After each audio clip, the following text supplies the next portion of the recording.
કેમ છો દોસ્તો? અયોધ્યામાં રામલલ્લાની પ્રતિષ્ઠાના દિવસે ઘણી ગુજરાતી ફિલ્મોની અલગ અલગ પ્રકારની જાહેરાત સોશિયલ મીડિયા પર જોવા મળી છે. આવનારી ઐતિહાસિક ગુજરાતી ફિલ્મ કસુંબોના ઓફિશિયલ પોસ્ટર સાથે બીજી 3 ગુજરાતી ફિલ્મના ફર્સ્ટ લુક પોસ્ટર જોવા મળ્યા. જેમાં સૌથી ઇન્ટરેસ્ટિંગ જે પોસ્ટર લાગ્યું તે છે મારુતિનંદન. સ્ટુડિયો ક્રાફ્ટ એન્ટરટેનમેન્ટના બેનર હેઠળ બનનારી આ ફિલ્મના ડિરેક્ટર છે હાર્દિક પરીખ, જેમણે આના પહેલાં સાયકોલોજીકલ થ્રિલર કહી શકાય તેવી ફિલ્મ રક્તબીજ ડિરેક્ટ કરેલી છે. આ ફિલ્મના રાઇટર છે સાગર સોલંકી અને ફિલ્મના મુખ્ય પાત્રોમાં નક્ષરાજ અને મૌલિક ચૌહાણ જોવા મળવાના છે.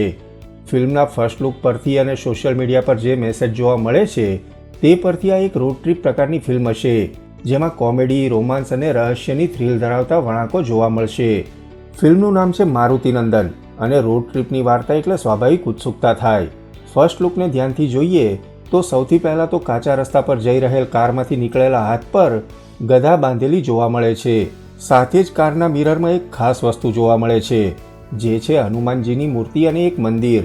ટૂંકમાં આ ફક્ત રોડ ટ્રીપ ધરાવતી મૂવી જ નહીં હોય, પણ કોઈ કનેક્શન માઇથોલોજી સાથે હશે એવું અત્યારે લાગી રહ્યું છે. રક્તબીજમાં પણ આદિશક્તિની માઇથોલોજી જોવા મળેલી, તેવી જ રીતે આ ફિલ્મમાં હનુમાનજીની માઇથોલોજીનું કોઈ કનેક્શન જરૂર હશે. આ ફિલ્મનું શૂટિંગ ટૂંક સમયમાં શરૂ થશે અને લગભગ આ વર્ષના અંતે આ ફિલ્મ રિલીઝ થાય તેવી શક્યતા છે. તમે આ પોસ્ટર જોયું તો તમને શું લાગે છે આ ફિલ્મ વિશે તે કમેન્ટ કરી જણાવજો. સાથે જ હંમેશા જોડાયેલા રહો ફિલ્મ રિવ્યૂ ગુજરાતી સાથે. જય જય ગરવી ગુજરાત.